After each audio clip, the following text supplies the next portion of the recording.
এরপরে প্রশ্ন হলো, মুয়াজ্জিন আজান দেওয়ার পর একামত কি অন্য কেউ দিতে পারবেন নাকি মুয়াজ্জিনের অনুমতি নেওয়া লাগবে? আজান দেওয়ার পর মুয়াজ্জিন অজু অজু অবস্থায় থাকলে কেউ দিতে পারবে কিনা? সাধারণত যিনি আজান দিবেন একামত তিনি দিবেন, এটা তার হক, তার অধিকার। আজান দিয়েছেন যিনি, একামত দিবেনও তিনি, এটা তার প্রাপ্য, তার অধিকার। যেহেতু তিনি আজান দিয়েছেন, একামত তার দেওয়ার রাইট। কিন্তু যদি এমন হয় মুয়াজ্জিন সাহেব জামাত দাঁড়ানোর সময় নাই, তিনি কোনো কারণে বাহিরে গেছেন, বা তিনি টয়লেটে গেছেন, দেরি হচ্ছে, বা উযুখানায় আছেন, যে কোনো কারণে তিনি নাই, তাহলে তো যে কেউ দিতে পারে। কিন্তু তিনি যদি থাকেন উপস্থিত, তাহলে আরেকজন একামত দিতে পারবেন না ওই মুয়াজ্জিন সাহেবের অনুমতি ছাড়া। মুয়াজ্জিন সাহেবের অনুমতি নিয়ে তারপর তিনি একামত দিবেন।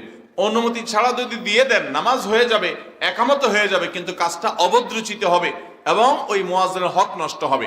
অনেক সময় দেখা যায় মুয়াজ্জিন সাহেবদেরকে আমরা জিজ্ঞাসা করি না যে আরেকজনের মনে চাইলে তিনি একামত দেওয়া শুরু করলেন না। এটা আদবের খেলাফ, শিষ্টাচারের খেলাফ। যিনি আজান দিয়েছেন একামত তিনি দিবেন। তিনি উপস্থিত থাকলে আপনি যদি একামত দিতে চান, তাহলে তাকে জিজ্ঞাসা করতে হবে, ভাই একামতটা আমি দিয়ে দিতে পারি? তিনি যদি বলেন হ্যাঁ দেন, তখন আপনি একামত দিবেন। এটা হলো আদব এবং তার হক। এরপর